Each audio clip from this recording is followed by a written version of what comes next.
Welcome to this Season 7 Hero Preview of Age of Empire Mobile. The goal of this video is straightforward. Give you a clear, honest breakdown of each new hero so you can decide whether or not to invest in them based on your own situation, your spending level, your current lineup, and how you actually play.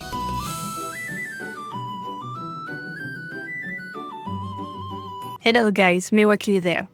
Before we get into the hero-by-hero breakdown, let's talk about the context we are playing in, because it directly shapes every investment decision you'll make this season. Season 7 is a season of asymmetry. On the Kraken side, open field is completely dominated by overpowered lineups. If you're a low spender or a free-to-play player, that asymmetry means one thing: you cannot compete with Krakens in open field on equal terms. So to stay relevant in PvP without going broke, you need to be strategic. Your number one priority when choosing heroes this season must be rally viability. Rally first, open field second.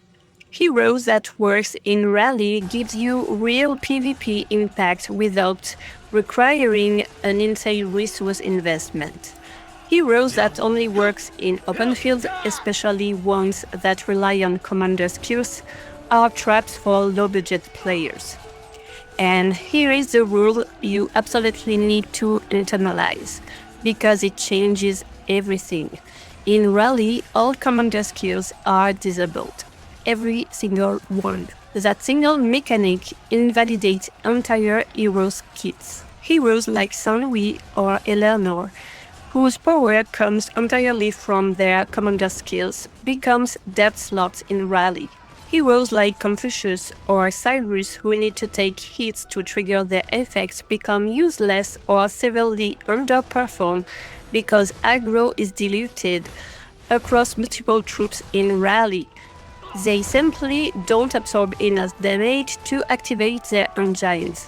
So when you're deciding where to spend your medals, the question to ask is always, does this hero damage engine work proactively or independently of the commander skills?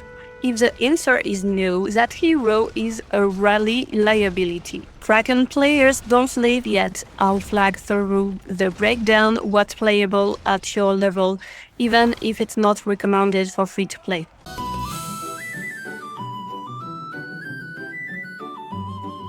Let's start with Pyrrhus. And I want to be precise here, because the full picture is more nuanced than a simple, this is an incredible hero. His role is what I call the autonomous machine gun.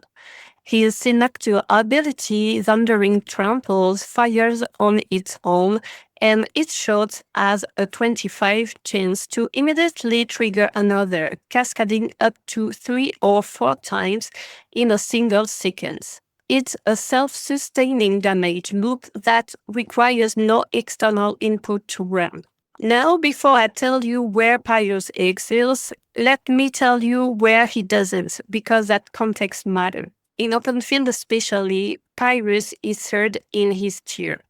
Let me explain why. Ramses has an obscene attack cadence. His commander skill puts him into dive-in protection state for 9 seconds, during which his signature ability fires and additionally hits every single second. His signature in turn generates rage that immediately refuels that loop. It's an oppressive, uninterrupted engine that Pyrrhus simply cannot match in a raw open field output. Sun Tzu takes second place in open field. His commander skill drops him instantly into ultimate strategy state, so when his signature fires after its 3-second casting phase, it immediately benefits from amplified damage, not dead time in the cycle. Clean, optimized burst. Pyrrhus' all-around hunt is good. It boosts his proc rate by 35% and his damage by 20%. but his mechanics remain universal. He doesn't have Ramses' absurd 1 hit per second cadence multiplier, and he doesn't have Sun Tzu instant state synergy. In a pure open field ranking, he is a strong third. In Rally, however, the hierarchy completely inverts, and this is where Pyrrhus become irreplaceable. Commander skills are disabled in Rally. That single rule dismantled both Ramses and Sun Tzu. Ramses collapses entirely. Without his commander skill, he cannot enter Divan protection. His signature skill generates rage, but there is no commander skill left to spend that rage on. The entire engine is dead and is a dead slot. Sun Tzu drops 2 seconds. He still functions. His signature eventually fires and deals heavy damage, but he loses the ability to instantly enter Ultimate Strategist. He has to wait through his full 3-second casting phase before getting his buff, making him mechanically slow in the first combat cycle and get there but with friction. Pyrrhus takes first place by a wide margin. His engine doesn't rely on his commander skill at all. Thundering Tramples is fully proactive. It activates on its own, proc on its own, and chains on its own. His DPS remains explosive regardless of game mode. The conclusion is this: Pyrrhus isn't the strongest hero in open field. Ramses holds that throne.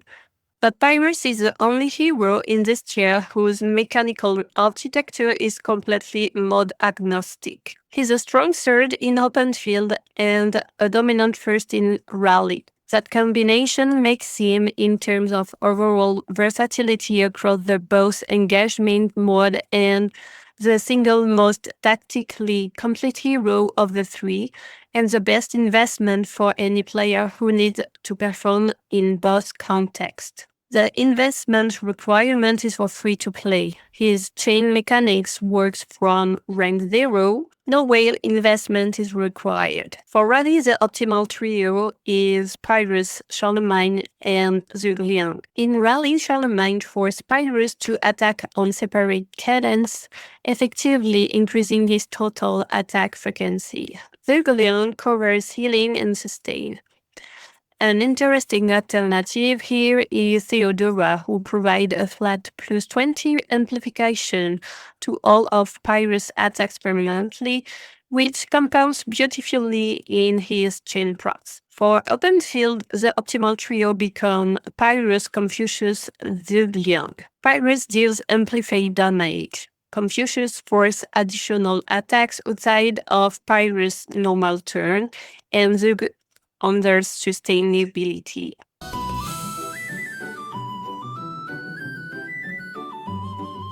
Now let's talk about Confucius, and I want to be clear upfront about who this hero is actually for. His role is what I call the energy punching bag. His engine works like this.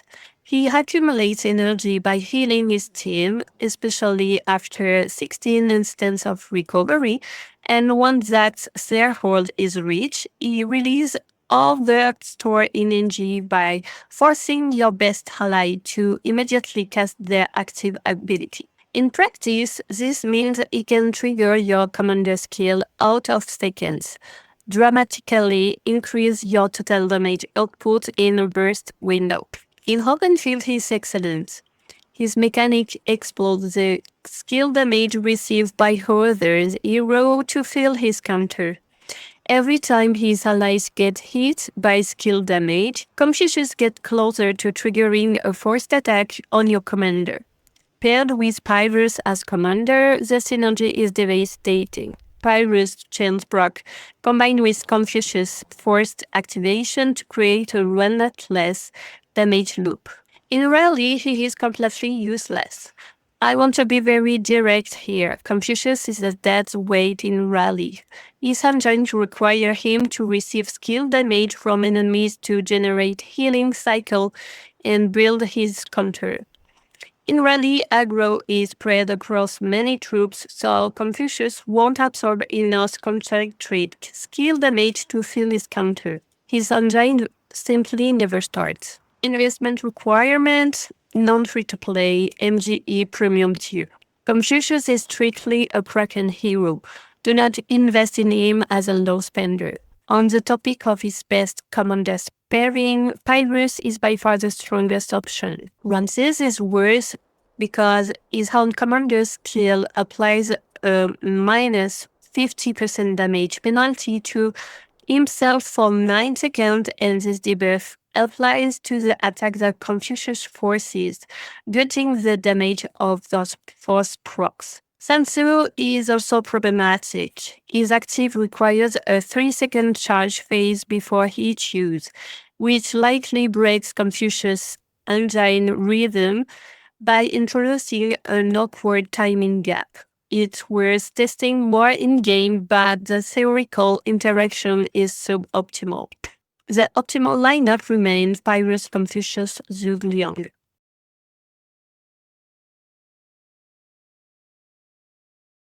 Roland is the reactive armor. He's an intelligent shield that gets harder the more you hit it, and that absorbed energy converts into an attack boost for his commander. He also functions at what I call a water mill, a passive healing engine that triggers every time your other hero successfully deals skill damage, providing continuous sustain for the entire lineup. Season 7 brought significant nerfs to Roland that you need to factor in. At rank 5, his damage reduction dropped from 25% down to 12%. That's a 52% reduction in the strength of the signature defense mechanics. His proc rate on his defense ability also dropped from 25% to 20%. These are meaningful hits to his survivability ceiling. That said, even nerfed, Roland remain highly valuable. In open field swarm, his airbag defensive mechanic activates constantly when your lineup is getting swarmed by multiple enemies. The heavier the incoming fire, the harder he works. For a situation where you're outnumbered, which is the definition of swarm, he's still indispensable. In rally, he is very viable, and importantly, he is viable independently of Cyrus or Vlad.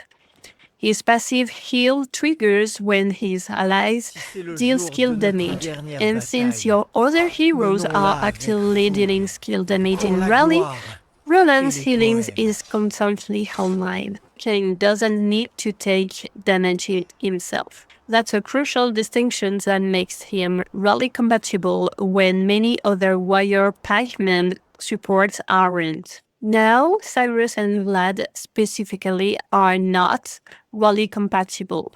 They are counter-attack heroes who need to get hit to activate, which is the opposite of what rally rewards. But Roland's engine is different and it works. One important nerf looking forward, new warrior pikemen heroes are coming.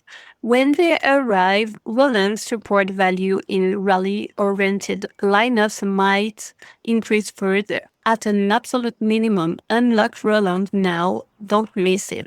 Open field swarm, Cyrus, Roland, Mansa Musa. Both Mansa Musa and Roland get showered with hits in swarm scenarios. And both have damage reduction mechanics that triggers off incoming attacks. They compound each other's survivability while Roland sustains the team with a passive healing.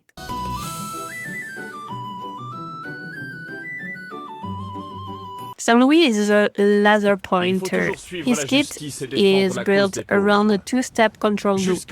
First, he incapacitates his targets, knocking them down temporarily.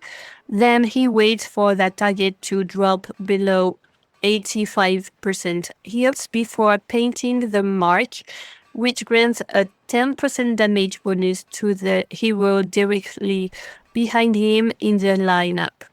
He is a control plus amplification hero who needs his setup condition met to deliver his payoff. In open field, he is usable but only viable as commander because his control effect. The incapacitation comes from his commander skill, Sacred Crusade.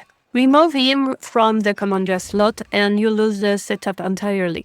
In rally, he's completely dead. Sacred Crusade is a commander skill. Commander skills are disabled in rally. No incapacitation means no target painting, no 10% amplification, no engine. It contributes nothing. There's also an important type consideration. Sun Tzu's kit is built primarily around archers, as you'll see from how his abilities scale and interact. And if you've watched my video on archer investment at this stage of the game, you already know my take on that. If you haven't, I strongly encourage you to watch it before making any decisions here. Investment requirement, mid-spender. His damage their whole mechanics, the sub 85% execution triggers, only becomes reliably powerful at rank 3. His survivability doesn't reach acceptable level until rank 5. That's a meaningful resource commitment. Optimal lineup, Saint-Louis, Charlemagne, Suleiman. Charlemagne forces Saint-Louis to attack more frequently, accelerating the rate at which he can incapacitate and set up the paint. Suleiman directly interacts with the incapacitated state. When the enemy is incapacitated, Suleiman uses triggers for a massive burst of recovery. The synergy is intentional and powerful. A word of caution of pikeman supports. Saint-Louis doesn't match well with the standard pikeman support. Ashoka requires a commander with secondary strike capability. Saint-Louis doesn't qualify. Belisarius provide no activation acceleration for Saint-Louis active skilled whatsoever, making that pairing a dead combination.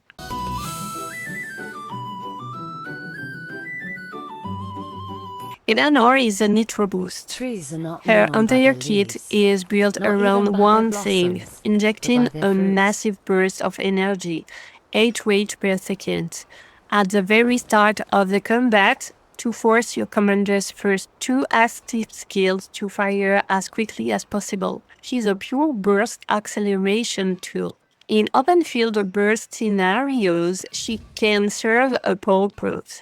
She enables an ultra-fast burst window and accelerates your commander's opening rotation dramatically.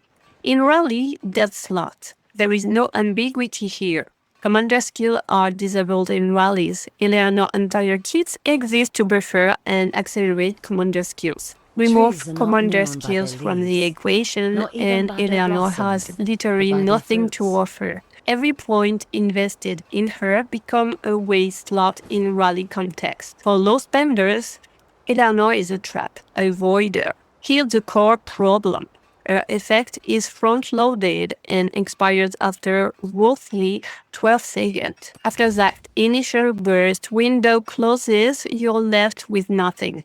No sustained damage, no defensive value, no sustain. Against tanky compositions, which are actually what you'll face in PvP, you'll burn through that 20-second window and then be completely exposed. She doesn't work in open field against the current meta swordman composition, and she's worthless in rally. That's a very narrow use case for an expensive investment. For Krakens with deep pockets, the picture is more nuanced.